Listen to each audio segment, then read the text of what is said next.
এইসব ছবি যা বলছে, মুখে তার উল্টো কথা বলছে তালিবান। তারা বলছে এরকম কিছু হবে না, মহিলারা সবকিছু করতে পারবেন, তবে শরিয়ত মেনে চলতে হবে। তালিবান কি ভাবমূর্তি পাল্টানোর চেষ্টা করছে? আসলে একবার দেখি।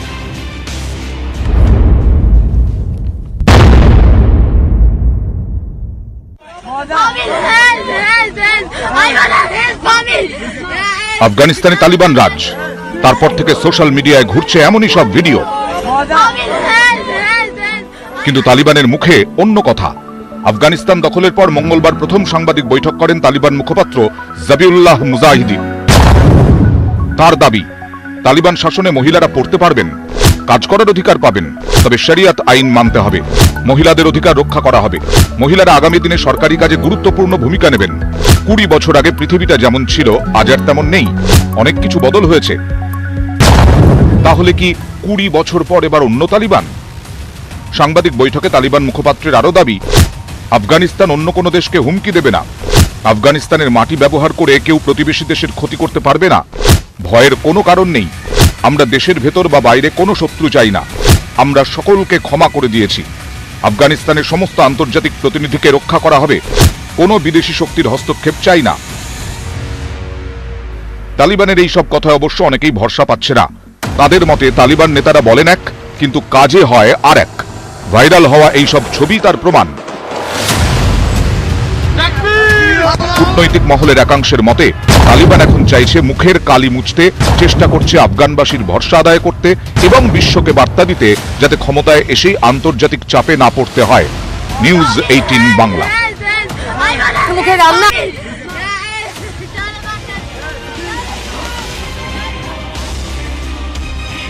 কি ভূতের মুখে রাম নাম? অনেকেই কিন্তু তেমনটা মনে করছেন। আমাদের অতিথিরা কি ভাবছেন আসুন পরিচয় করি। এই মুহূর্তে আন্তর্জাতিক সম্পর্ক বিশেষজ্ঞ জ্যোতির্ময় বন্দ্যোপাধ্যায় আমাদের সঙ্গে রয়েছেন। স্বাগত আপনাকে জনতার দরবারে। আমার সঙ্গে রয়েছেন সুব্রত বাবু, যার স্ত্রী এখনো আটকে রয়েছেন আফগানিস্তানে, তালিবান অধ্যুষিত আফগানিস্তানে। তার থেকে আমরা আজ আদৌ যোগাযোগ করতে পেরেছেন কিনা আজকের রিয়েলিটি জানবো। আমার সঙ্গে রয়েছেন কর্নেল বাবুল চন্দ, আমরা তার সঙ্গে যেমন কথা বলবো তেমনি অন্যান্য অতিথিরা, সেলিব্রিটি জার্নালিস্ট আজও আমাদের সঙ্গে থাকবেন। একটু পরে আরো অতিথিদের সঙ্গে আপনাদের পরিচয় করাবো। আমি শুরুতেই জ্যোতির্ময় বাবু আপনার কাছে আসি। আমরা প্রত্যেককে অনুরোধ করবো প্লিজ সংক্ষেপে বলবেন, এটা কি সত্যি বিশ্বাস করা যায় তালিবান যা দাবি করছে? একেবারেই না, কেননা তালিবানের যা রেকর্ড আছে পাস্টে এবং যে ফ্যানাটিসিজম ওদের ভেতর আছে, যার জন্য ওরা জিততে পারলো, এই ডিটারমিনেশন যে ওদের ইন্টারপ্রিটেশন অফ রিলিজিয়াস ল সেটাই একমাত্র ঠিক এবং একমাত্র উপযুক্ত আফগানিস্তানের জন্যে, এই বিশ্বাসে ওরা এগিয়ে এসছে। কাজে এই বিশ্বাস এখন তরল করছে অ্যাকসেপ্টেবিলিটি গেইন করার জন্য, কিন্তু সেটা হবে না। আলটিমেটলি ওরা আবার সেই আগের জিনিসই করবে বলে আমার ধারণা। মানে সেই 20 বছর আগের স্মৃতি আবার ফিরে আসবে। আমি আসবো জ্যোতির্ময় বাবু। সুব্রত বাবু, আমরা গতকাল থেকে আপনার সঙ্গে কথা বলছি, আপনি যোগাযোগ করতে পারলেন নতুন করে, কি জানতে পারছেন ওখানকার পরিস্থিতি? না, আমি আজকে অনেকগুলো মেসেজ ছেড়েছি, কিছু খবর নেই, ও অনলাইন আসেনি, তো নতুন করে কিছু বলার নেই। এখন শুধু অপেক্ষা, যেটা খানিকটা নরমাল ওর তরফ থেকে, কিন্তু এখনো পর্যন্ত কোনো সেরকম বলার মতন কিছু নেই। লাস্ট কন্টাক্ট কখন হয়েছিল আপনার সঙ্গে? পরশুদিন রাত্রেবেলায় লাস্ট কন্টাক্ট। এটা কি নেটওয়ার্ক প্রবলেম হচ্ছে, কিছু জানতে পারলেন? কেন যোগাযোগ করতে পারছেন? আমার মনে হয় না এটা কোন মানে আফগানিস্তানের কোনো নেটওয়ার্ক প্রবলেম বা কাবুলের কোনো নেটওয়ার্ক প্রবলেম। আমার মনে হচ্ছে এটা ওর পার্সোনাল অ্যাক্সেস টু ইন্টারনেট, সেটা নিয়ে প্রবলেম। কারণ ওর যদি লোকাল সিম না থাকে তাহলে ও অন্য কারোর হটস্পট কিংবা অন্য কোনো ওয়াইফাই এর থ্রু দিয়েই হয়তো কানেক্ট করছে। সেই হটস্পটের অ্যাভেলেবিলিটিটা হয়তো ওর জন্য ডিফিকাল্ট, আমি যতদূর জানি। তো এই মুহূর্তে কেমন আছেন সে খবর আপনার কাছে নেই? না। সুব্রত বাবু, আমি জানি আপনি খুব উৎকণ্ঠার মধ্যে আছেন, আমি আবার এক্ষুনি আসবো আপনার কাছে। তবে আরো একটি সম্ভাবনা যে অত্যন্ত প্রবল হয়ে সামনে আসে, তাহলে গৃহযুদ্ধের সম্ভাবনা। সালে ইতিমধ্যেই নিজেকে প্রধান হিসেবে দাবি করতে চাইছে। তালিবান কি চাইছে? তালিবানের অন্দর থেকেও বিভিন্ন মত উঠে আসছে, আসুন দেখি।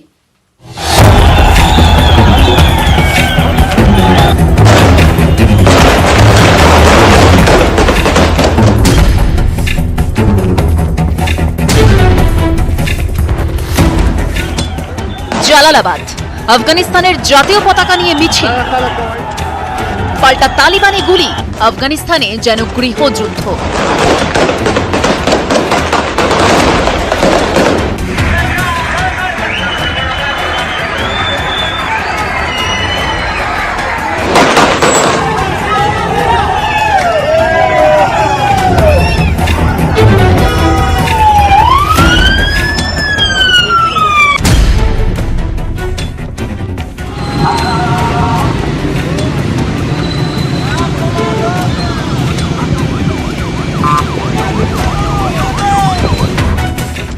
আফগানিস্তানের ফার্স্ট ভাইস প্রেসিডেন্ট আমরুল্লাহ সালের গলাতেও হুঙ্কার।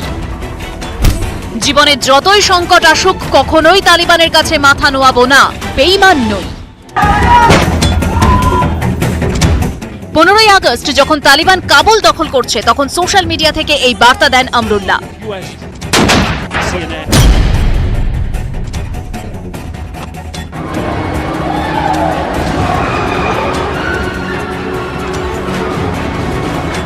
প্রাণের ভয় দেশ ছাড়তে মরিয়া জনগণ। দেশ ছেড়েছেন প্রেসিডেন্টের প্রাসাদ পার্লামেন্টে তালিবানি রাজ। এরই মাঝে সোশ্যাল মিডিয়ায় আমরুল্লাহর হুঙ্কার, তার বার্তা আফগানিস্তানের মানুষের সঙ্গে আছেন, পাক মদতপুষ্ট নির্যাতন নৃশংস স্বৈরাচারের বিরোধিতা করছেন। 16ই আগস্ট এই বিবৃতি দেন আমরুল্লাহ সালেহ। মঙ্গলবার নিজেকে আফগানিস্তানের ভারপ্রাপ্ত প্রেসিডেন্ট হিসেবেও ঘোষণা করে দেন আমরুল্লাহ সালেহ। কিন্তু সালেহ কোথায়? আফগানিস্তানের উত্তরে ছবির মতো সুন্দর পাঞ্চশির উপত্যকা, পান্না আর রেশম চাষের জন্য বিখ্যাত এই এলাকায় এখনো প্রবেশ করতে পারেনি তালিবান। জানা যাচ্ছে এই পাঞ্চশিরেই ঘাঁটি গেড়েছেন আমরুল্লাহ সালেহ। তালিবান কাবুল দখলের পর পাঞ্চশিরে চলে যান প্রাক্তন ভাইস প্রেসিডেন্ট। প্রতিরক্ষা মন্ত্রী বিসমিল্লাহ মোহাম্মদী আমরুল্লাহর পাশে। পাঞ্চশিরের নেতা আহমেদ শাহ মাসুদ ছিলেন কট্টর তালিবান বিরোধী। সেই আহমেদ শাহ মাসুদের অনুগামী আমরুল্লাহ সালেহ, তালিবানের বিরুদ্ধে যিনি কার্যত যুদ্ধ ঘোষণা করেছেন। 1990-এর আগে রাশিয়া, 1996-এর পর তালিবান লড়াই করে নিজেদের স্বতন্ত্র বজায় রেখেছে পাঞ্চশির। কাবুল ছেড়ে বহু শিয়া পরিবারও পাঞ্চশির উপত্যকায় আশ্রয়ের জন্য ছুটে যাচ্ছেন। ফের লড়াইয়ের প্রস্তুতি পাঞ্চশিরে। আব্দুল গনি বারাদারকে প্রেসিডেন্ট ঘোষণা করেছে তালিবান। উল্টো দিকে আমরুল্লাহ সালেহ বলছেন তিনি এখন প্রেসিডেন্ট। জালালাবাদে চলল গুলি। এসব দেখেই এখন অনেকের প্রশ্ন, আফগানিস্তানে কি এবার তাহলে গৃহযুদ্ধ? নিউজ 18 বাংলা। কর্নেল চন্দ্রের কাছে আসি। কর্নেল চন্দ্র, বাংলাদেশ পর্যন্ত সুর নরম করেছে, তারাও তালিবানদের পাশে, পাকিস্তান তালিবানদের পাশে। এই অবস্থায় আফগানিস্তানে যদি নিজেরা অন্তর্দ্বন্দ্বে ভোগে, সেটা কি আদৌ ভারতের জন্য কোনো সদর্থক ইঙ্গিত বহন করতে পারে? হচ্ছে আমরা দেখছি যে এইসব ইনসিডেন্টস হচ্ছে, ফায়ারিং হচ্ছে। যেরকম জালালাবাদের ইনসিডেন্টটা বললো যে ওখানে ফ্ল্যাগ, ওদের যে ন্যাশনাল ফ্ল্যাগ, ওটা নিয়ে একটা কন্ট্রোভার্সি ছিল। তো ওখানে হ্যাঁ, তো ওখানে তালিবান নিজেদের ফ্ল্যাগ ওখানে প্রবলি হয়েস্ট করবার চেষ্টা করছিল, ওখানে গুলি চলেছে। তো এরকম ইনসিডেন্ট পকেটসে হচ্ছে। তার মানে কি যে লোকাল যারা আছে ওরা তালিবানের এগেইনস্টে একটা প্রোটেস্ট করছে। তো that's a very welcome sign. যে আমরা তো ভাবলাম যে কিছুই প্রোটেস্ট হবে না, যেরকম ওদের ন্যাশনাল আর্মি একদম রাস্তা খুলে দিল, আর যেখানে 40 দিনের জায়গায় 4 দিনেই কাবুল ক্যাপচার হয়ে গেল। তো সেরকম কিন্তু প্রোটেস্ট করার কিছু পরিণতিও তো আছে।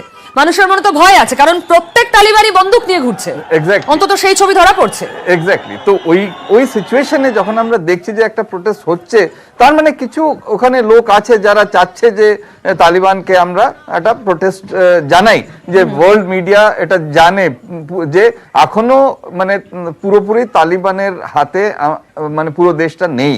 সো এই প্রোটেস্ট গুলো খুব ওয়েলকাম সাইন আমাদের জন্য। এবং তালিবান এক্স্যাক্টলি, যদি এই ধরনের প্রোটেস্ট হতে থাকে, তালিবান নিজেরাও অনেকটা এনগেজ থাকবে নিজেদের দেশ নিয়ে। ফলে আমরা যে থ্রেটটা ফিল করছি, সিকিউরিটি থ্রেট, যেটা সবচেয়ে বড় আমাদের হতে পারে, সেখানে কি কোথাও সামান্য হলেও আমরা একটু পজিটিভিটি পাবো?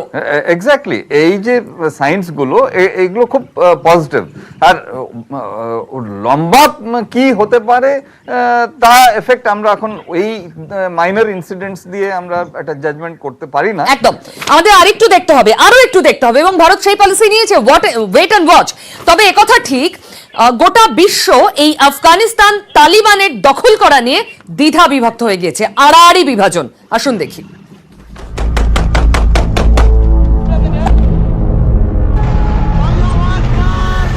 তালিবানের হাতে আফগানিস্তান, তালিবানে দ্বিধা বিভক্ত গোটা বিশ্ব। কারো কাছে তালিবানি শাসনের অর্থ দাসত্ব মুক্তি, কেউ আবার আফগান নারীদের ভবিষ্যতের কথা ভেবে শিউরে উঠছেন। কাবুলের তাখতে তালিবান বসার পর সরাসরি তাদের পাশে দাঁড়িয়েছে বেশ কয়েকটি দেশ, সবার আগে চীন, তারপর একে একে পাকিস্তান, রাশিয়া, তুরস্ক। উল্টো দিকে তালিবানি শাসন নিয়ে উদ্বেগ প্রকাশ করেছে আমেরিকা, জার্মানি, ব্রিটেন, ফ্রান্স, নিউজিল্যান্ডের মতো দেশ। কিছু দেশ এমনও আছে যারা সতর্ক হয়ে পরিস্থিতির দিকে নজর রাখছে, যেমন ভারত এবং ইরান। 96 সালে যখন প্রথমবার আফগানিস্তান দখল করে তালিবান, তখন সেই সরকারকে স্বীকৃতি দেয়নি চীন। 25 বছর পর সেই চীনেরই ভোল বদল, এবার সবার আগে তারাই তালিবান সরকারের পাশে। বেজিং এর বার্তা, আফগানিস্তানের সঙ্গে বন্ধুত্বকে তারা আরো গভীরে নিয়ে যেতে চায়। পাকিস্তানের প্রধানমন্ত্রী তো আরেক কাঠি ওপরে। ইমরান খানের চোখে তালিবান এসে নাকি দাসত্বের শৃঙ্খল থেকে মুক্ত করেছে আফগানিস্তানকে। তালিবানের সঙ্গে কথা শুরু করেছে রাশিয়াও। তুরস্ক আবার তালিবানকে নিরাপত্তা দেওয়ার কথা জানিয়ে দিয়েছে। আফগানিস্তানের এই পরিস্থিতির জন্য যাদের দায়ী করা হচ্ছে, সেই আমেরিকা যদিও দাবি করছে তারা দুর্গতদের পাশে থাকবে। তালিবানের এই উত্থানকে ভয়াবহ বলে মন্তব্য করেছে জার্মানি এবং ব্রিটেন। আফগানিস্তানের মাটি যাতে সন্ত্রাসের আঁতুড় ঘরে পরিণত না হয়, সে বিষয়ে সতর্ক বার্তা দিয়েছে ফ্রান্স এবং নিউজিল্যান্ড। কাবুলের পরিস্থিতির ওপর সতর্ক নজর রাখছে নয়াদিল্লিও। মঙ্গলবারের পর বুধবারও প্রধানমন্ত্রীর বাসভবনে বৈঠকে বসে মন্ত্রিসভার নিরাপত্তা বিষয়ক কমিটি। সূত্রের খবর, আফগান পরিস্থিতি নিয়ে উদ্বেগ প্রকাশ করেছেন প্রধানমন্ত্রী। বলেছেন, সে দেশে আটকে থাকা ভারতীয়দের দেশে ফেরানোই অগ্রাধিকার। সীমান্তের দিকেও সতর্ক নজর রাখছে নয়াদিল্লি। নিউজ 18 বাংলা। জ্যোতির্ময় বাবু, ওয়ার্ল্ড ডিভাইডেড হয়ে যাচ্ছে, পড়শি দেশরা সব সুর নরম করছে। আমাদের কি অবস্থান হতে পারে বলে এখানে সম্ভাবনা দেখছেন আপনি? অবস্থা খুব ভালো নয়। তার কারণ হচ্ছে ভারতবর্ষের 400-র ওপরে প্রজেক্ট আছে আফগানিস্তানে। ওদের 34টা ডিস্ট্রিক্টের সবকটা ডিস্ট্রিক্টেই কিছু না কিছু ভারতীয় ইনভেস্টমেন্ট আছে। টোটাল ইনভেস্টমেন্টের ভ্যালু $several billion। এই সমস্ত কুড বি অ্যাট স্টেক। তার কারণ হচ্ছে ভারতের সঙ্গে তালিবানের সম্পর্ক খারাপ ছিল, কথাবার্তা চলছে ঠিকই, কিন্তু ভারত ব্যাক করেছে নর্দার্ন অ্যালায়েন্সকে তালিবানের এগেনস্টে।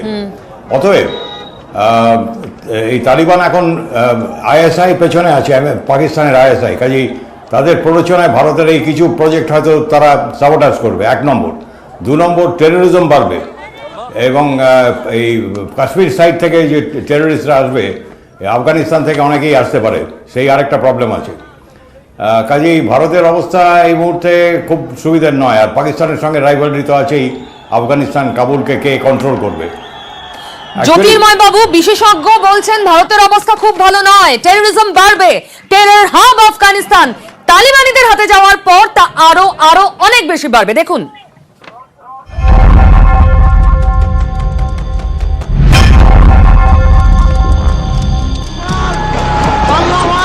আফগানিস্তান তালিবানের দখলে আসার 3 দিন। এর মধ্যেই আফগানিস্তানে ঘাঁটি তৈরি করা শুরু করেছে লস্করে তৈবা, জৈশে মোহাম্মদের মতো জঙ্গি গোষ্ঠীগুলি। তৎপরতা বাড়াচ্ছে পাক গুপ্তচর সংস্থা আইএসআই।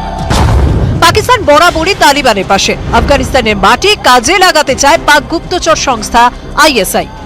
সন্ত্রাসী কাজকর্মে অর্থনৈতিক যোগানের উপর নজরদারি চালায় financial action task force.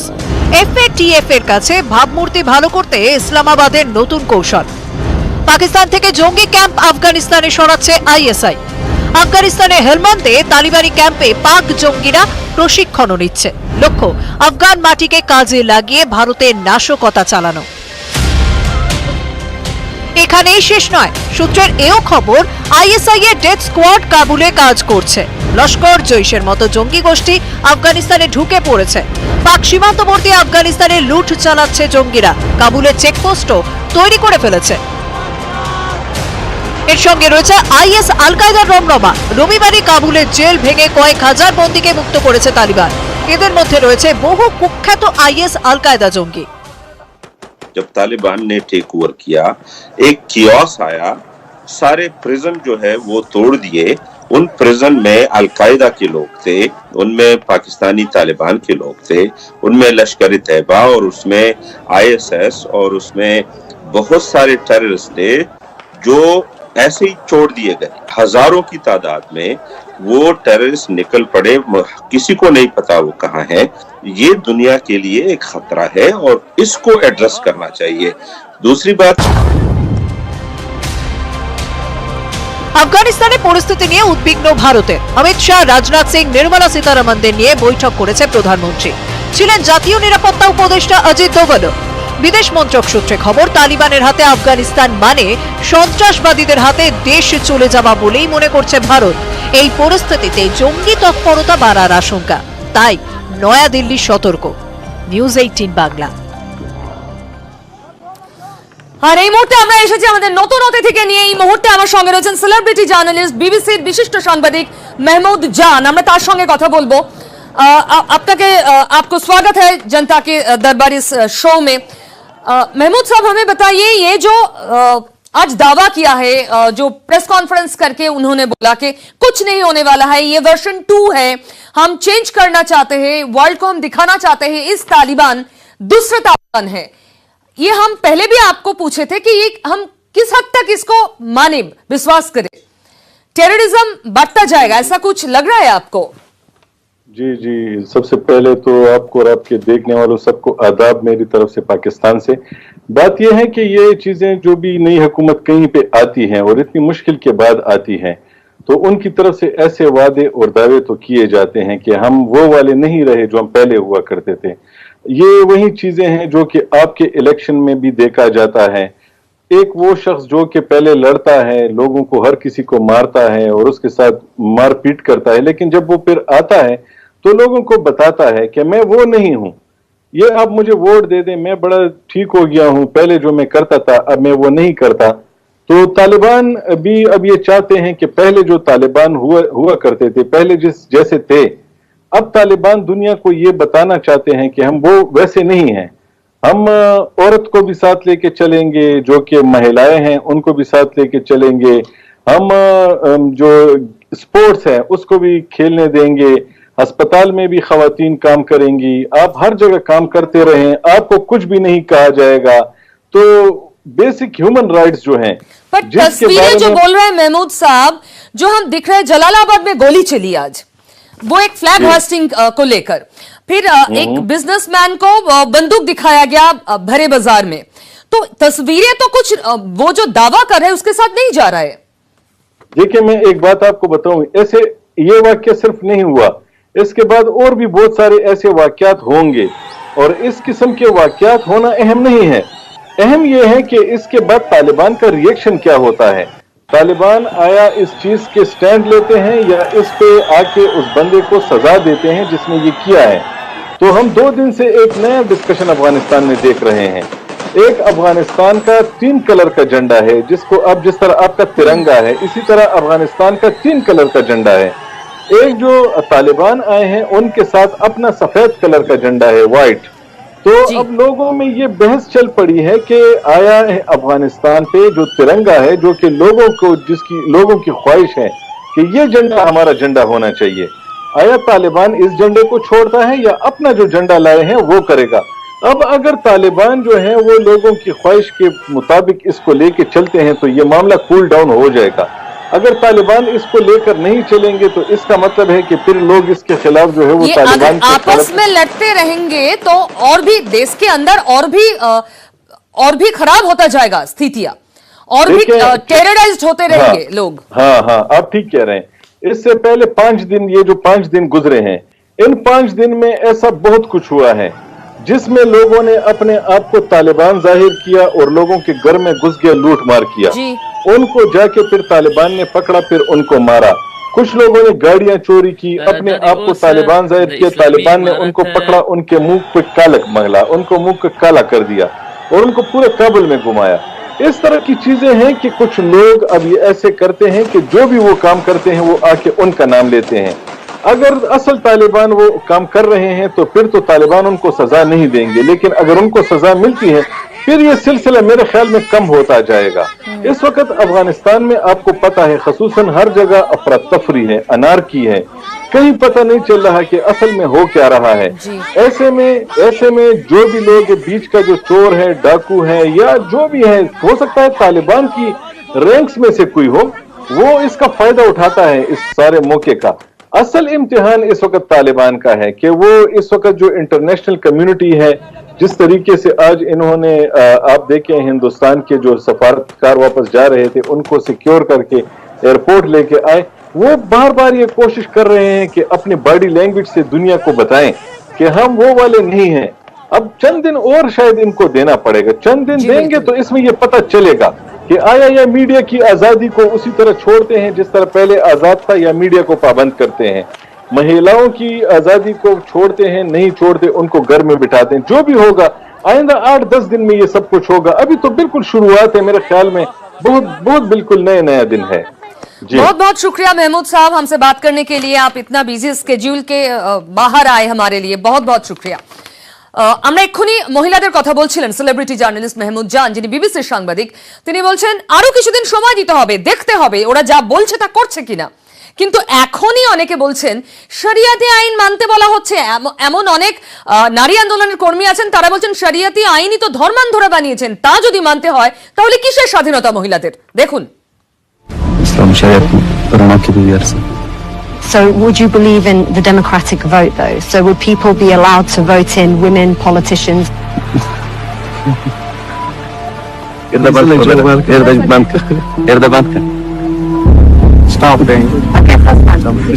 Viral এই ভিডিও থেকে স্পষ্ট মহিলাদের নিয়ে তালিবানের মানসিকতা। তালিবান নেতারা অবশ্য বলছেন তাদের আমলে মেয়েদের কাজে কোনো বাধা নেই, তারা পড়াশোনা করতে পারবেন, চাকরি করতে পারবেন, সরকারি চাকরিও করতে পারবেন, তবে সবই শরিয়াত আইন মেনে। এখানেই অনেকের প্রশ্ন, তালিবানি দেশে শরিয়াত আইন মানলে কি আর নারী স্বাধীনতা বলে কিছু থাকবে? এটা কি অনেকটা সোনার পাথর বাটি হয়ে গেল না? শরিয়তের নাম করে মহিলাদের অন্দরমহলে ঢুকিয়ে দেওয়া, তারা মানে কোনোদিন অন্দরমহল থেকে বেরোতে পারবে না। এবং এই আইনটা কার্যকর হলে মহিলারা একটা দিন পুরুষদের ভোগ্য বস্তু হিসেবে পরিণত হবে। যুগটা তো পাল্টে গিয়েছে না, ওই যুগের যেগুলো ছিল এইগুলো অনেক চেঞ্জ হয়ে গেছে, শিক্ষা চেঞ্জ হয়ে গেছে, স্কুল কলেজ ইউনিভার্সিটি বহুত কিছু চেঞ্জ হয়েছে। তো এই চেঞ্জের সময় ওরা ওই শরীয়তের আইনগুলোকে কিভাবে লাগু করবে এইটা একটা দেখবার জিনিস। অনেকে আবার মনে করেন তালিবান এখন আন্তর্জাতিক স্বীকৃতি চায়, তাই 20 বছর আগের মতো নারীদের ওপর অত্যাচার চালাবে না। তালিবানও জানে কি আফগানিস্তান 20 বছরে অনেক চেঞ্জ হয়ে গেছে, আর আমি বলছি না কি তালিবান কমপ্লিটলি চেঞ্জ হয়ে গেছে, but Taliban also trying to repackage themselves. কারণ হচ্ছে কি ওরা তো ইন্টারন্যাশনাল রেকগনিশন লাগবে, ওরাকে ইন্টারন্যাশনাল লেজিটিমেসি লাগবে। অনেকেরই কিন্তু তালিবানের আশ্বাসে ভরসা নেই, কারণ ছবি অন্য কথা বলছে।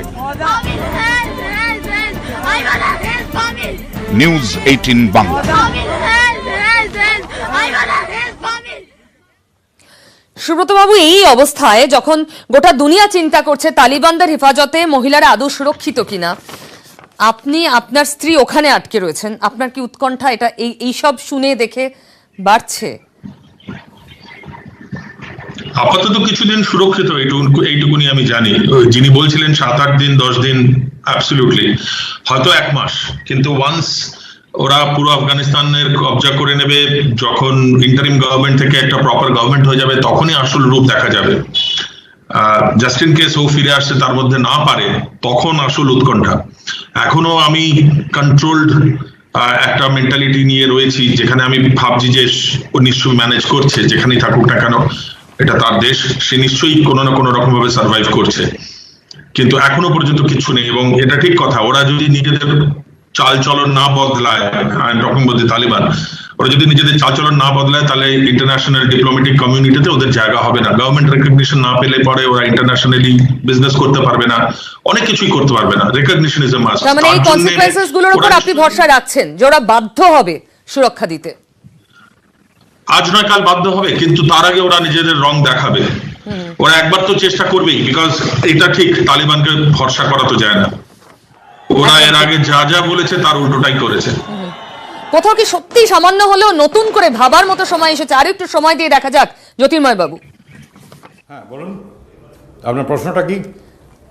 এই যে মানে শরিয়াত আইন মানতে হবে, কিন্তু মহিলারা অগ্রাধিকার পাবেন, তারা কাজে বেরোবেন, পড়াশোনা করতে যাবেন, 20 বছর আগের তালিবানি শাসন আর চলবে না। সুব্রত বাবু স্ত্রী আটকে আছেন, উনি বলছেন বাধ্য হলেও ওরা এইটা করবে, যা বলছে খানিকটা হলেও অন্তত জিনিস মনে রাখতে হবে, যেটা আফগানিস্তানে হাজার রকমের এথনিক গ্রুপস আছে, এবং ট্র্যাডিশনালি কোনোদিন ওরা কারোর আন্ডারে কাজ করবে, এমনকি নিজেদের লিডারদেরও ওরা ডিফাই করে। Totally freedom loving, wildly freedom loving. এই ব্রিটিশরা বুঝেছে 19th সেঞ্চুরিতে, স্যালুট করে বেরিয়ে গেছে। রাশিয়ানরা রাজে গোবরে হয়ে গেছে 20th সেঞ্চুরিতে, আমেরিকাও ঘাটবে। এখানে ওদের যে ইন্টারপ্রিটেশন অফ রিলিজিয়ন, সেটা ওদের ট্রাইবাল ভ্যালুজ মিক্স করে গেছে সেখানে। ওদের ইন্টারপ্রিটেশন আর অরিজিনাল রিলিজিয়ন দুটো এক নয় কিন্তু সবসময়। কাজেই ওরা এখন শরিয়ত বলতে কি বুঝছে সেটা ওদের নিজস্ব বোঝার ব্যাপার, ডিপেন্ড করছে কোন ট্রাইব এটা নিয়ে কথা বলছে। এই যে আফগানিস্তানের উপর আমি বলবো সবাইকে সৈয়দ মুস্তাফা আলীর বই দেশে বিদেশেটা একবার পড়ে দেখতে। হ্যাঁ, ওখানে চমৎকার ওদের ক্যারেক্টার দেয়া আছে। আমরা এই বই রেফার করে অনেকগুলো প্রতিবেদন আমাদের দর্শকদের দেখিয়েছি। জ্যোতির্ময় বাবু, আমি আবার আসবো। বাংলাদেশ সুর নরম করেছে তালিবানদের সমর্থন করলেও কিন্তু উদ্বেগ রয়েছে সেই সরকারের। এটাও যেমন দেখাবো তেমন সমাজ মাধ্যম থেকে অলরেডি ব্যান তালিবানরা, তাদের অফিসিয়াল যে ফেসবুক পোস্ট, যে অ্যাকাউন্ট, সেগুলো অলরেডি ব্যান করা হয়েছে। একটা ব্রেকের পর সেই তথ্য নিয়ে ফিরছি, সঙ্গে থাকুন।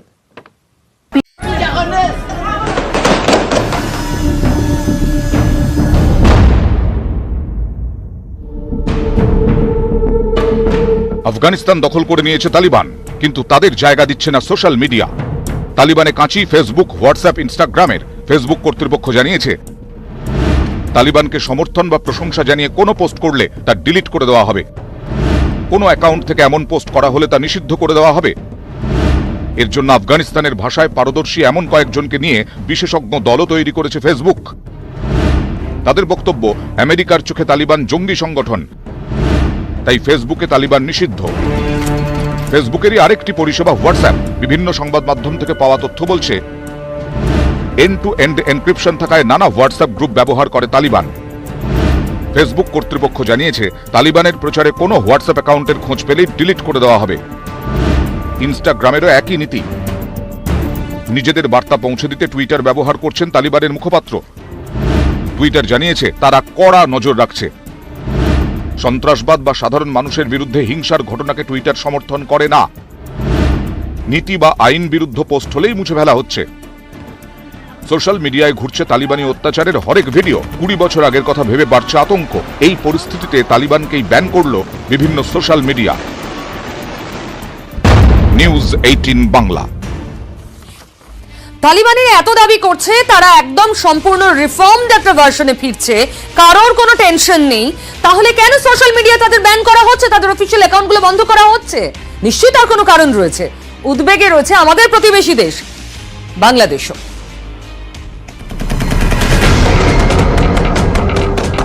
আফগানিস্তান জুড়ে দাপিয়ে বেড়াচ্ছে তালিবান। উদ্বেগের পারদ চড়ছে কয়েক হাজার কিলোমিটার দূরে বাংলাদেশেও।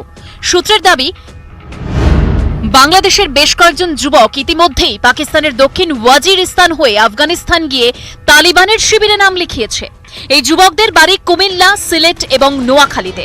তালিবান জঙ্গিদের সঙ্গে বাংলাদেশি জিহাদিদের সম্পর্ক সেই 9 দশক থেকেই।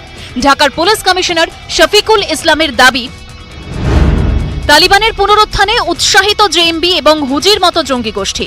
শতাধিক কট্টরপন্থী যুবক তালিবান বাহিনীতে যোগ দিতে দেশ ছাড়তেও প্রস্তুত। বাংলাদেশের গোয়েন্দাদের দাবি, রাজ্জাক এবং আহমেদ নামে 2 যুবক চট্টগ্রাম থেকে ত্রিপুরা হয়ে কাশ্মীরে পৌঁছেছে, সেখান থেকে পাকিস্তান হয়ে আফগানিস্তান। গোয়েন্দাদের আশঙ্কা, সুদূর আফগানিস্তানে যাতায়াতের জন্য ভারতকে করিডর হিসেবে ব্যবহার করতে পারে এই বাংলাদেশি জঙ্গিরা। নিউজ 18 বাংলা। আমরা প্রতিবেদনে যা দেখলাম কর্নেল চন্দ, ভারত যদি সত্যি করিডর হয়, অস্থিরতা তো এখানেও বাড়বে, টেনশন তো এখানেও হবে, নাকি অন্যান্য যে ক্রাইমের ক্ষেত্রে এটা করিডোরের কাজ করে সেরকমই থাকবে? এখানে দেখুন, জাস্ট কয়েকজনের নাম না হলো বা ওই এরিয়ার থেকে ওরা আসে ওটা বলা হলো, কিন্তু এটা একটা মাস মুভমেন্ট না। তো সেই জন্য আই ডোন্ট থিঙ্ক ওটাকে একটা বড় জিনিস করে দেখা উচিত। But at the same time এই যে এই করিডোরটা ইউজ হচ্ছে, সিমিলারলি ওরা যখন ফেরত আসবে, তো ওই জিনিসটা আমাদের জন্য বেশি মানে চিন্তার বিষয়। কেন কি ওইখানে এরা যেই রুট ইউজ করেছে, তো ওখান থেকে যদি আমাদের এখানে ওই তালিবানের লিডার্সরা আসে, তো আমাদের কাশ্মীর বা অন্য জায়গাগুলো থ্রেটেন হয়ে যাচ্ছে, সেটা আমাদের একটা মনে রাখতে হবে। কেন কি আমরা যদি দেখি যে ধরুন আমরা কি করতে পারি, এই সম্ভাবনা তো থাকছেই। তো আমাদের করণীয় কি এই মুহূর্তে? করণীয় আমাদের অ্যালার্ট আরো বাড়াতে হবে, অ্যালার্টনেস। কেন কি আমরা এতদিন যেরকম ভাবে মানে থ্রেটটা পারসিভ করেছি ওইভাবে আমরা অ্যাকশন নিয়েছি, কিন্তু এখন এই যে নতুন মানে আমাদের কি ধরুন সমরাস্ত্রে আরো বেশি আমাদের আধুনিক হতে হবে, আমাদের ইন্টেলিজেন্স আরো বাড়াতে হবে, এক্স্যাক্টলি কি করতে হবে? হ্যাঁ, ইন্টেলিজেন্স আমাদের বাড়াতে হবে। কেন কি যতই আমরা অপারেশন করি সবই ইন্টেলিজেন্স বেসড। কেন কি সামনে কে আসছে ওটা বোঝা যায় না, কিন্তু যদি আমাদের কাছে ইন্টেলিজেন্স থাকে যে সামনে যে আসছে সে মিলিটেন্ট হতে পারে, তাহলে আমরা সেই রকম ভাবে প্রস্তুতি নিই বা তাকে ওরকম ভাবে চ্যালেঞ্জ করি। তো সেই জন্যই ফার্স্টলি ইন্টেলিজেন্স আর ইলেকট্রনিক ইন্টেলিজেন্সটাকে বাড়াতে হবে। কেন কি আমি কর্নেল চন্দ্র আপনার কাছে আসবো। জ্যোতির্ময় বাবু, পাকিস্তানের দিকে আমাদের নজর সবসময় থাকে, সেই নজর দিয়ে রাখতে হয়, ওদের অ্যাক্টিভিটির দিকে আমাদের নজর দিতে হয়। আমাদের সেনারা সীমান্তে বরাবর ব্যস্ত থাকে যে ওরা কি করছে, এমনকি খুব গাঢ় শীত যখন, তখনও এই ধরনের সম্ভাবনা থাকে। এবার তার সঙ্গে যদি তালিবান অ্যাটাকের একটা চান্স থেকে থাকে, আমরা আর কি করতে পারি? আমরা কি ওয়েল ইকুইপড? আমরা কি পরিকাঠামোর দিক থেকে তৈরি এই জোড়া ফলা সামলাতে? আমাদের আরও ওই একই ব্যাপার, আরও ভিজিলেন্স বাড়াতে হবে। প্রবলেম বাড়লো, মানে আরও বেশি টেররিস্ট আসবার চান্স বেড়ে গেল এখন। আর আরেকটা হচ্ছে যে পপি কাল্টিভেশন বাড়বে খুব সম্ভব, অর্থাৎ হেরোইন এবং আফিং এইগুলো বাড়বে, যেটা অবশ্য ইন্ডিয়ার একার হেডেক নয়, এই আমেরিকা ইউরোপ সবারই হেডেক। কাজে সব শুদ্ধ তালিবানের আশাটা খুব অবস্থা ভালো নয় এবং সারা পৃথিবীর পক্ষেই অমঙ্গলকর বলেই আমার ধারণা। এখন কি হবে ভগবান জানে, কারণ ওদের অপোজিট করার, ওদের অপোজ করার মতো শক্তি এই মুহূর্তে কেউ নেই। গড়ে উঠবে কিনা সব ডিপেন্ড করছে ইন্টারন্যাশনাল দেশগুলো কি করবে তার উপরে ডিপেন্ড করছে। আমেরিকা হেল্প করবে কিনা ওদের অ্যান্টি পার্টিকে, মানে নর্দার্ন অ্যালায়েন্সকে, এইসব। জ্যোতির্ময় বাবু, আমি আসবো, একটু অন্যরকম ছবি আমাদের দর্শকদের কাছে আনি।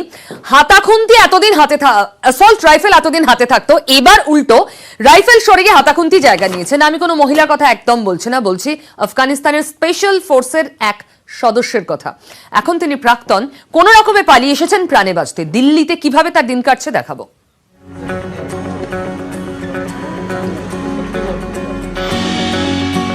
টমেটো, পেঁয়াজ আর ফ্রেঞ্চ ফ্রাইয়ের মাঝেই উমেদের মন বারবার চলে যাচ্ছে নিজের দেশে। সেখানে যে এখন বড় বিপদ।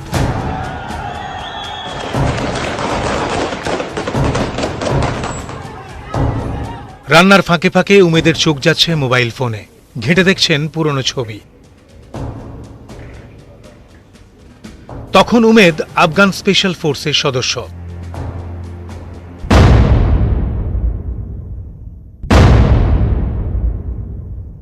9 महीना पहले तालिबान से अटैक शुरू हो गया, हमारा बहुत फ्रेंड मर गया, शहीद हो गया। तालिबान के ब्लैक लिस्ट के आ गया हो हमारा नेम, और मैं आ गया इधर हिंदुस्तान पे। প্রাণ ভয়ে দিল্লি পালিয়ে আসেন উমেদ। মাসে 9,000 টাকা বেতনে কাজ করেন একটি ফাস্ট ফুড স্টলে। শর্মা, আফগান বার্গারি এখন উমেদের জীবন।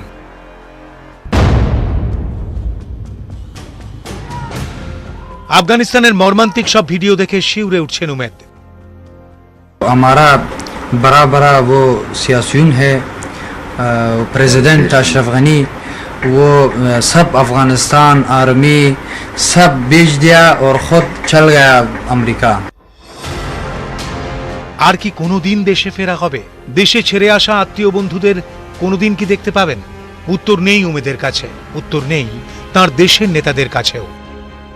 ক্যামেরায় নরেশের সঙ্গে রচনা, news 18 Bangla.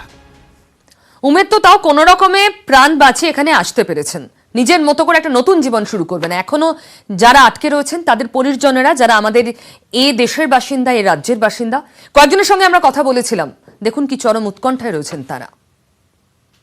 Afghanistan, we have received some information that from Darjeeling and Torai and Kalimpong, some people are stranded there. My chief secretary is writing a letter to External Affairs Ministry so that they should be back to Bengal. It may be about 200.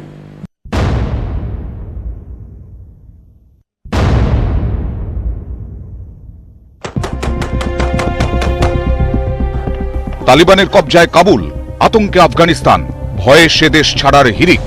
কিন্তু এখনো এ বাংলারও অনেকেই আটকে আফগানিস্তানে, দুশ্চিন্তায় পরিজনেরা।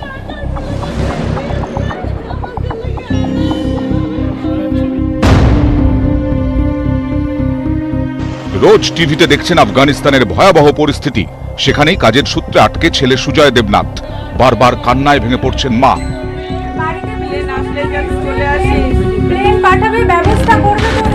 ছেলে 2018-তে কাবুলে গেছে, আসবে আসবে করে আসতে পারছে না, লকডাউন এই সেই করে।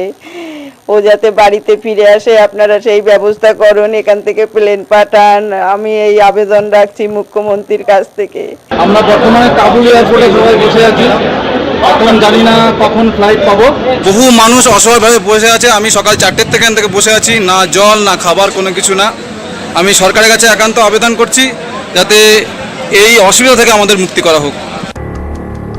অশোকনগরে এজি কলোনির বাড়িতে পৌঁছেছে প্রশাসন।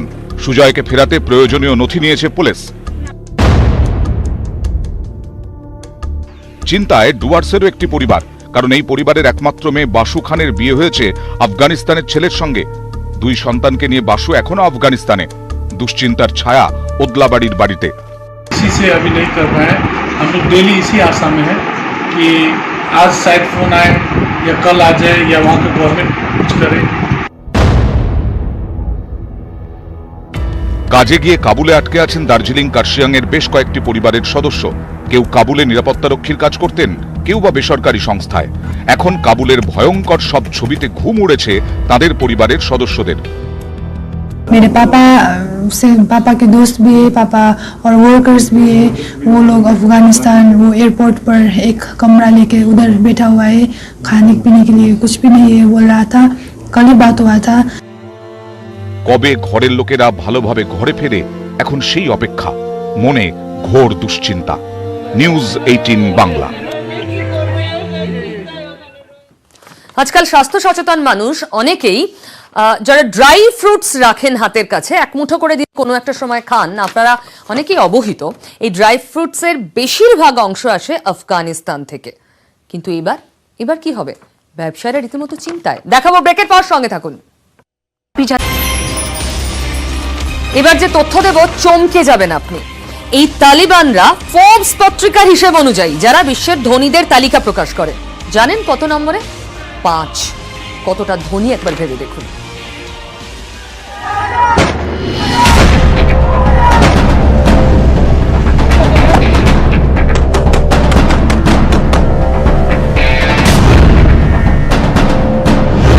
অত্যাধুনিক অস্ত্রশস্ত্র, 85,000 সেনা জানিয়ে আফগানিস্তান জুড়ে দাপিয়ে বেড়াচ্ছে তালিবান। কিন্তু এত বিপুল অর্থ তারা পাচ্ছে কোথা থেকে? সবটাই কি বন্ধু দেশের কাছ থেকে পাওয়া অনুদান, নাকি এই অর্থের অন্য কোনো উৎসও আছে?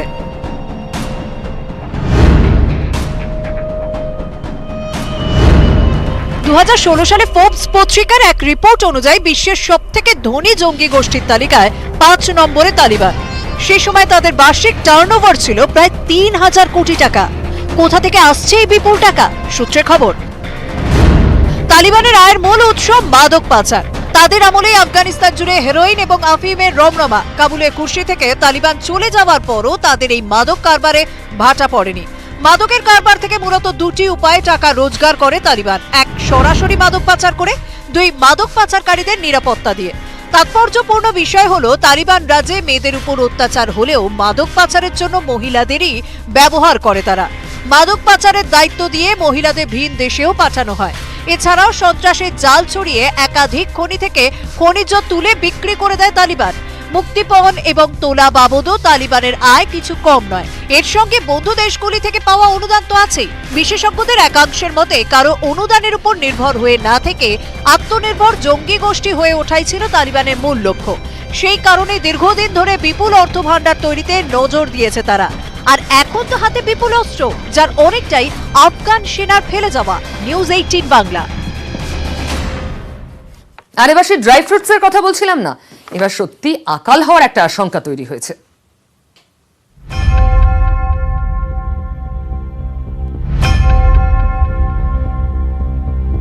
मैक्सिमम चीज तो अफगानिस्तान से आता है, तो अगर अफगानिस्तान ही बंद हो जाएगा, ट्रेडिंग नहीं होगा, तो हम लोग का तो बहुत दिक्कत हो जाएगा काम करने में। কাবুলের তখতে তালিবান, ভয়ে কাঁপছে আফগানিস্তান, যার প্রভাব পড়ছে এদেশের ড্রাই ফ্রুটসের বাজারে। আফগানিস্তান থেকে সবচেয়ে বেশি ড্রাই ফ্রুটস আসে ভারতে। আমন্ড, কাজু বাদাম, পেস্তা, অ্যাপ্রিকট, আখরোটের মতো ড্রাই ফ্রুট আমদানি করে ভারত। কিন্তু বর্তমান পরিস্থিতির জেরে ড্রাই ফ্রুটস আমদানি ধাক্কা খেয়েছে, ফলে দাম বেড়েছে ড্রাই ফ্রুটসের। ইতিমধ্যে পাইকারি বাজারে কেজি প্রতি 100 থেকে 200 টাকা করে দাম বেড়েছে। যেমন কাজু বাদামের দাম 650 টাকা থেকে বেড়ে 740 টাকা হয়েছে। আমন্ড কেজি প্রতি 600 টাকা থেকে বেড়ে হয়েছে 800 টাকা।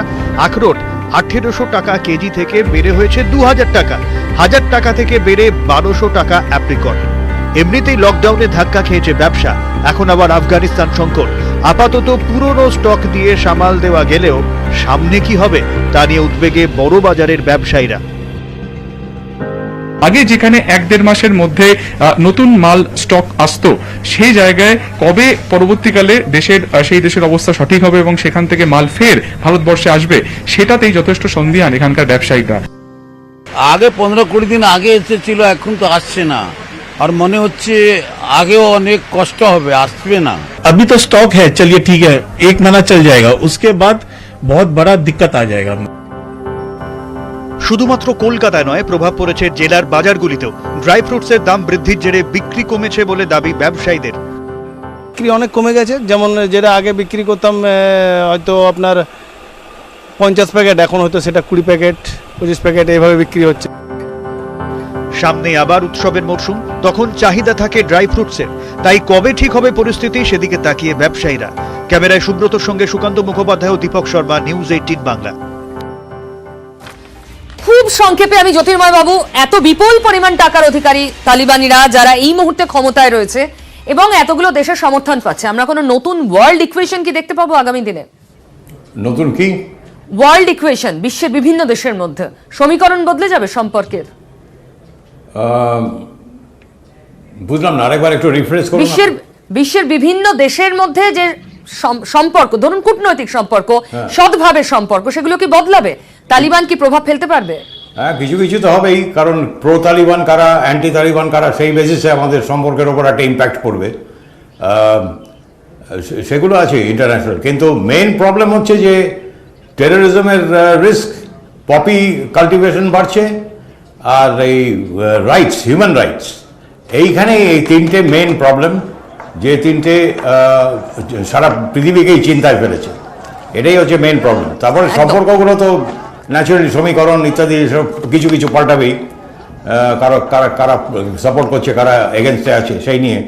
এবং জ্যোতির্ময় বাবু, অনেক ধন্যবাদ প্রত্যেকে। সুব্রত বাবু, আমি আশা করব খুব দ্রুত আপনি যোগাযোগ করতে পারবেন আপনার স্ত্রীর সঙ্গে এবং তিনি সুরক্ষিত ফিরে আসতে পারবেন। শেষ করবো আজ জনতার দরবার। সঙ্গে থাকুন রাত 8টায় সোম থেকে শনি।